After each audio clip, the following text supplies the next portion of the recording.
20 minutes. K in 5 minutes. L.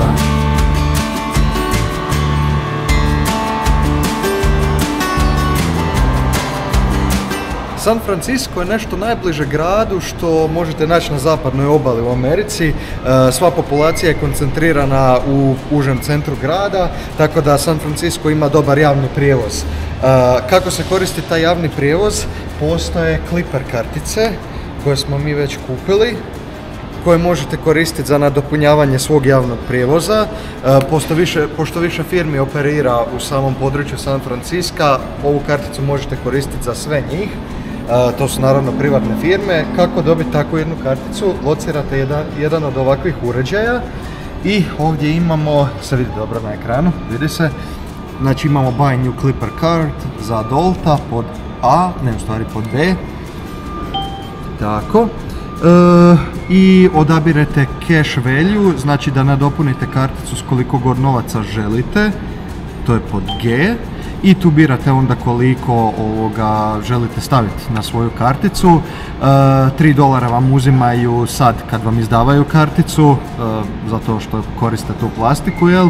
Naprimjer da želimo dodati $20 i tražit će vas onda tu da stavite na primjer ispod svoju karticu, ili ako želite koristiti novčanice, možete ovako koristiti. Mi to nećemo sad napraviti zato što, kao što sam vam pokazao, već imamo karticu.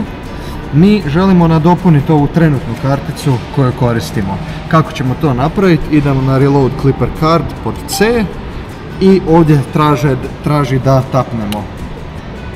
Ok, tapnuli smo. I sad želimo staviti cash value, isto opet pod G. I želim staviti na primjer $10, ja mislim da je dovoljno, ali tako. Pošto nam je ovo zadnji dan u San Francisco, bit će nam dosta. I to ću platiti sa svojom karticom. Ovdje ću ju samo staviti, znači čip ide prema ovoj strani. Unutra i van.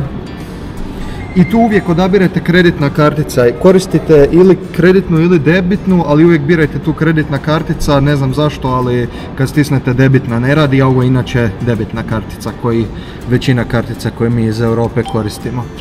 Ok, autorizacija i sad me još jednom traži Clipper karticu, prislonimo ovdje. Jel želim račun? Pa hajmo uzeti račun da vidimo koliko je naplaćeno. Ovdje ćemo izbaciti račun i šta kaže, evo $10 uzeto sa moje kartice. Ovu karticu možete koristiti za autobus, za metro. Imaju dvije vrste metroa, jedan je BART, to je nešto kao u Njemačkoj S-Bahn, znači na duže relacije, i ima ovaj Muni metro koji koristite, oni su vam svi naznačeni slovima J, L i tako dalje. Oni su vam jeftiniji, ali samo idu u urbanom dijelu San Francisca, dok BART koristite za širi dio Bay područja. Isto tako na nekim autobusima i na primjer na BART-u se morate tagati, to jest prisloniti karticu kad ulazite i onda još jednom prisloniti karticu kad izlazite kako bi vam deducirali točan iznos sa kartice. U većini ostalih autobusa, tramvaja i tako dalje, $2,5 je vožnja i samo jednom ju prislonite. Isto tako ovu karticu možete koristiti i za cable car, poznati cable car u San Franciscu. On košta $8 za jednu vožnju ili $13 za čitav dan. Isto možete prisloniti kondukteru i da vam skine novci svoje kartice. Ako vas zanima kako izgleda vožnja cable carom, tramvajima ili ostali savjeti za prvi posjet San Franciscu, pogledajte naš video vodič koji vam se nalazi trenutno u gornjem desnom kutu. A još bolji način, osim korištenja Clipper kartice, je da skinete aplikaciju na mobitel i samo koristite svoj NFC unutar mobitela da platite ko što koristite, na primjer Google Pay ili Apple Pay. Puno jednostavnije po meni, lakše, možete uvijek nadodavati novce, a ove uređaje trebate tražiti po gradu, tako da i to je preporuka, ali ako znate kako to koristiti, onda vam ne treba moj video. Ako vam je ovaj video bio poučan, udarite jedan like, ostavite komentar, pretplatite se na kanal i vidimo se u narednom videu. Pozdrav!